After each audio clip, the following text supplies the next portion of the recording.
ओंकार और बाबा विश्वनाथ तीनों का मान हो जाता है। जो एक बार चलकर बाबा सिद्धनाथ के द्वार आ जाए और इस दिव्य शिवलिंग का दर्शन कर ले तो वो ओंकार का, महाकाल का और काशी में विराजे बाबा विश्वनाथ का वो मान हो जाता है। जो निमावर आके बाबा सिद्धनाथ का दर्शन कर लेता है, तीनों का मान हो जाता है। किस किस का हो जाता है? काशी में विराजे बाबा विश्वनाथ, उज्जैन में बाबा महाकाल और मानधाता में विराजे बाबा ओंकार। तो बाबा ओंकार, बाबा महाकाल और बाबा विश्वनाथ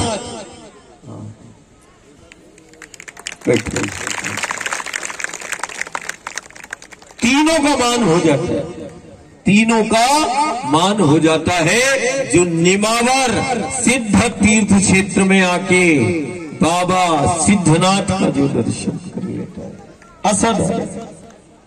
असाधारण ये तीर्थ है जहां पर सदा ही सिद्धों का जहां वास है और जहां योगियों के, महायोगी तपस्वियों का आज भी विचरण होता है। जहां प्रत्यक्ष और अप्रत्यक्ष वो सिद्ध जन आज भी साधना में वो लीन है। असाधारण सतयुग, त्रेता, द्वापर और ये कलिकाल एक ऐसा नर्मदा के द्वार पर तीर्थ है जिसको हम निमावर, जिसको सिद्ध तीर्थ क्षेत्र कहते हैं। इसी मां के द्वार पर एक ऐसी पर्वतमाला है, एक पहाड़ी है जिसको क्या बोलते? ग्वाल टेकरी, मणिगिरी पर्वत, असाधारण बोलता हुआ पर्वत, भक्ति और शक्ति का, ज्ञान और वैराग्य, जिस पहाड़ी के पत्थर और कंकर ज्ञान, वैराग्य और सन्यास का बोध करा देते हैं। जिस पहाड़ी के मणिगिरी पर्वत के कंकड़ रिद्धि और सिद्धियों का स्वामी बना देते हैं, ऐसा वो असाधारण मणिगिरी पर्वत भी निमावर में असाधारण। देखो आज हम मां के द्वार पर तटवासी भी बैठा है और परिक्रमा करते करते वो परिक्रमावासी भी आज सिद्ध तीर्थ क्षेत्र में, इसको हम आदि तीर्थ भी कह सकते हैं। इस तीर्थ को भूमंडल में आदि योगी का, महायोगी का ये तीर्थ है, आदि योगी का ये तीर्थ है।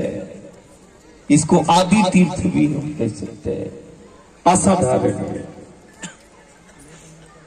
देखो दुनिया के लिए ये नदी है, दुनिया नदी के रूप में देखती है, दुनिया एक बहते हुए पानी के रूप में देखती है। हमारे लिए ये बहता हुआ पानी नहीं, हमारे लिए तो ये प्रत्यक्ष चलती हुई भवानी है, प्रत्यक्ष ये भगवती है, शक्ति है। हमने शक्ति को प्राप्त किया। दुनिया के लिए गंगा, यमुना, गोदावरी, कावेरी ये नदियां हैं।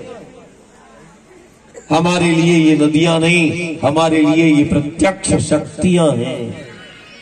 ये वो शक्ति है जो हमारे गांव नगर को स्पर्श करती है तो हमारे गांव नगर को तीर्थ बना देती है। ये वो शक्तियां हैं जो गुरु गोविंद और शंकर के हमारे गांव नगर को धाम बना देती हैं, छुआ तो तीर्थ बना देती है। ये वो शक्तियां हैं जो हमें समूचे विश्व में विश्व वंदनीय बना देती है। बोले कौन सी शक्ति है जो विश्व वंदनीय बना देती है? वो कौन सी शक्तियां हैं और किस शक्ति का बल है जिस बल से हमने विश्व का संचालन किया, जिन शक्तियों से हम विश्व वंदनीय बने, ये वही शक्तियां हैं। नर्मदा के रूप में, गंगा के रूप में हमें शक्तियां प्राप्त है, हमें गौ के रूप में शक्ति प्राप्त है। हमें इस दुनिया के लिए ये धरा है, ये माटी है, हमारे लिए ये माँ है। हम धरती को माँ कहते हैं, माटी को भी माँ हम ही कहते हैं। हम ही दुनिया में हैं